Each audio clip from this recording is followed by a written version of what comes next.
একটু কল্পনা করুন, আপনার বয়স 25, 30 কিংবা 35।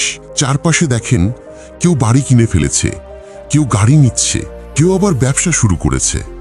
আর আপনি এখনো মাসের শেষে হিসাব মিলাতে কষ্ট হয়। বেতন আসে, আবার হাওয়ায় উড়ে যায়। সবচেয়ে কষ্টের জায়গা কি জানেন?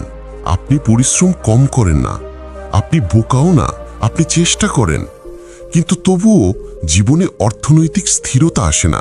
এই বিষয়টা ভেতরে ভেতরে আপনাকে ভেঙে দেয়। একদিন কেউ মুখে বলে দেয় না যে তোমার সমস্যা পরিশ্রমে না, তোমার সমস্যা পদ্ধতিতে। আজকের ভিডিওটা শুধু অনুপ্রেরণামূলক কথা না, আজকের ভিডিওটা হতে পারে আপনার জীবনের টার্নিং পয়েন্ট। কারণ এখানে আপনি জানতে পারবেন, ধনী হতে চাও, কাউকে বলো না, বরং এই 7টি নিয়ম চুপচাপ শুরু করে দাও। এই 7টি নিয়মই আপনার আর্থিক লক্ষ্য অর্জনের পথ বদলে দিতে পারে। যদি আপনি ভিডিওটা শেষ পর্যন্ত দেখেন এবং একটি কাজও শুরু করেন। এমন একজন ছেলের কথা বলি, যার নাম ধরা যাক রহিম। রহিম ঢাকায় চাকরি করে, মাসে 25,000 টাকা বেতন পায়। সকালে অফিস, সন্ধ্যায় ক্লান্ত হয়ে বাসায় ফেরা, সপ্তাহ শেষে বন্ধুদের সাথে আড্ডা, মাঝে মধ্যে বাইরে খাওয়া। সে কখনো চাকরি ফাঁকি দেয় না, তবুও 5 বছর পরও তার জীবনে কোনো বড় পরিবর্তন নেই।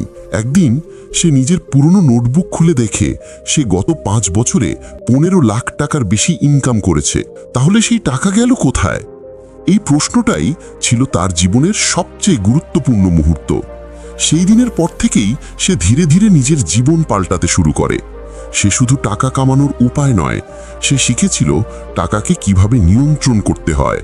এবং আজ আপনিও সেটাই শিখবেন। তো চলো শুরু করি। 1. স্পষ্ট আর্থিক লক্ষ্য ঠিক করো। মানুষ বলে আমি ধনী হতে চাই, কিন্তু এটা কোনো লক্ষ্য না, এটা একটা ইচ্ছা। লক্ষ্য তখনই হয় যখন আপনি বলেন আমি 3 বছরে 5 লাখ টাকা সেভ করব, আমি 2 বছরে একটি ছোট ব্যবসা শুরু করব, আমি প্রতি মাসে অন্তত 5,000 টাকা ইনভেস্ট করব। লক্ষ্য ছাড়া মানুষ দিকহীন মানুষ হাজার চেষ্টা করেও কোথাও পৌঁছাতে পারে না। 2. আয় বাড়াও, কিন্তু খরচ বাড়াতে নয়।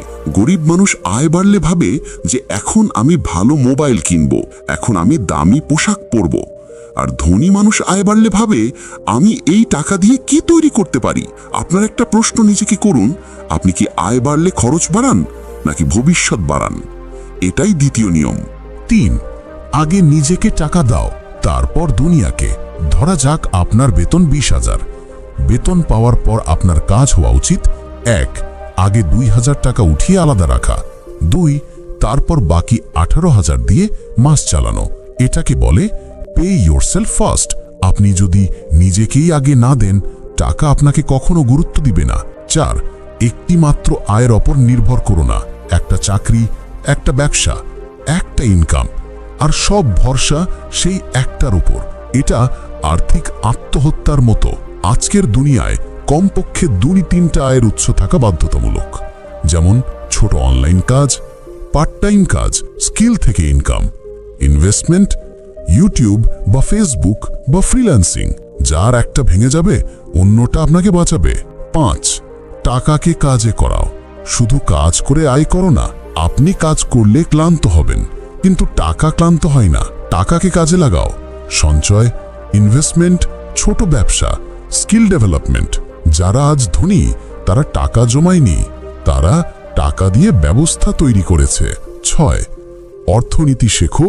বই, ইউটিউব, জ্ঞান। স্কুলে কেউ আমাদের শেখায় না বাজেট কি, ইনভেস্টমেন্ট কি, অ্যাসেট কি, ক্যাশ ফ্লো কি। তাই নিজেকেই শিখতে হবে। প্রতিদিন মাত্র 20 মিনিট টাকা নিয়ে কিছু শেখো। 1 বছর পর তুমি আগের মানুষ থাকবে না। 7. ধৈর্য ধরো। বড় কিছু একদিনে হয় না। গাছ একদিনে বড় হয় না, সম্পদও হয় না। আজ শুরু করলে ফল পাবেন, কিন্তু একটু সময় লাগবেই। তবে মনে রাখবেন, আপনি যদি 1 বছর চুপচাপ পরিশ্রম করেন, আগামী 10 বছর মানুষ জিজ্ঞেস করবে তুমি করলে কিভাবে। এই বিশ্বাসটাই শেষ নিয়ম। আজকের ভিডিও থেকে যদি মাত্র একটা নিয়ম শুরু করেন, তবুও আপনার জীবন বদলাবে। আর যদি 7টাই অনুসরণ করেন, ইনশাআল্লাহ আপনার আর্থিক ভবিষ্যৎ কেউ আটকাতে পারবে না।